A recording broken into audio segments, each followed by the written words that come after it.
नमस्कार। आज हम एक्सरसाइज 1.5 करेंगे।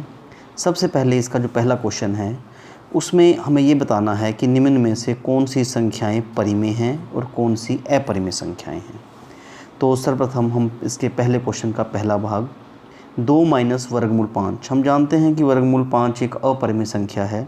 एक परिमेय संख्या और एक अपरिमेय संख्या का अंतर या योग हमेशा अपरिमेय रहता है। दूसरे पार्ट में हमसे ये पूछा है कि 3 जमा वर्गमूल 23 माइनस वर्गमूल 23, प्लस वर्गमूल 23 और माइनस वर्गमूल 23 कैंसिल होने के बाद सिर्फ हमारे पास 3 बचा। यह एक परिमेय संख्या है।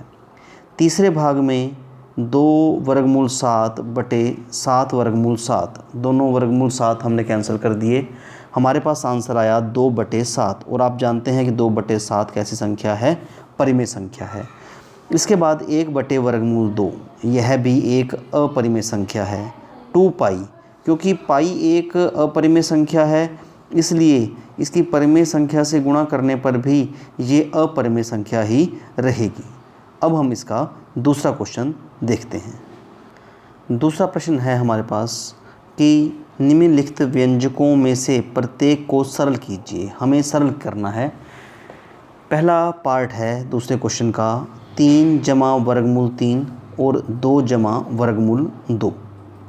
सबसे पहले हमने इस 3 की गुणा करनी है 2 जमा वर्गमूल 2 से, और उसके उपरांत जो वर्गमूल 3 है इसकी पुनः गुणा करनी है 2 जमा वर्गमूल 2 से।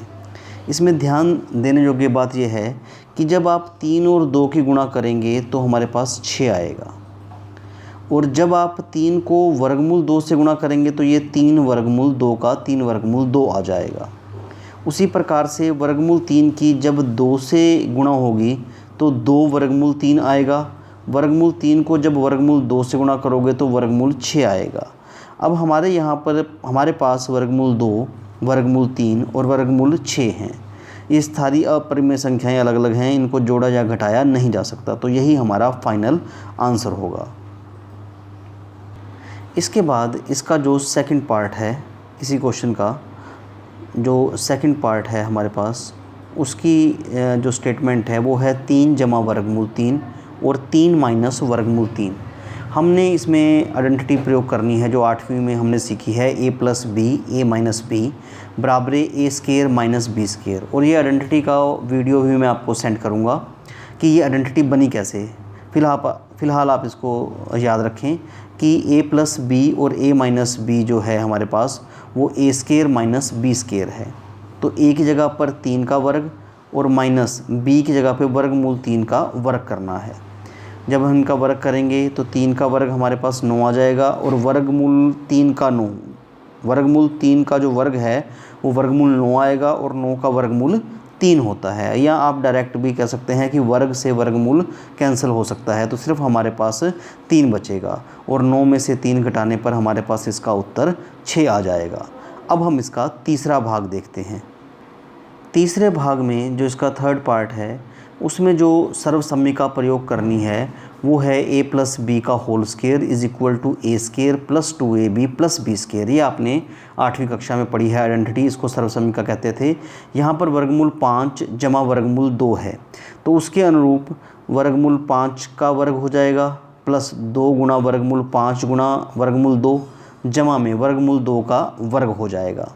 वर्गमूल 5 का जब आप वर्ग करेंगे 5, 2 का 2, वर्गमूल 5 को वर्गमूल 2 से गुणा करने पर वर्गमूल 10, और वर्गमूल 2 का जब वर्ग करेंगे तो हमारे पास 2 आ जाएगा। तो 5 और 2 7, 7 प्लस 2 वर्गमूल 10 इसका आंसर आ जाएगा तीसरे पार्ट का। इसके बाद हम इसका फोर्थ पार्ट देखते हैं। चौथे भाग में पुनः हमारे पास a माइनस बी और a प्लस बी है। वही प्रॉपर्टी जो हमने सेकंड पार्ट में लगाई थी, a square minus B square.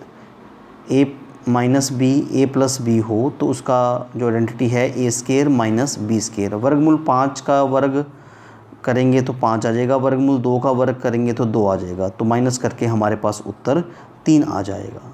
धन्यवाद।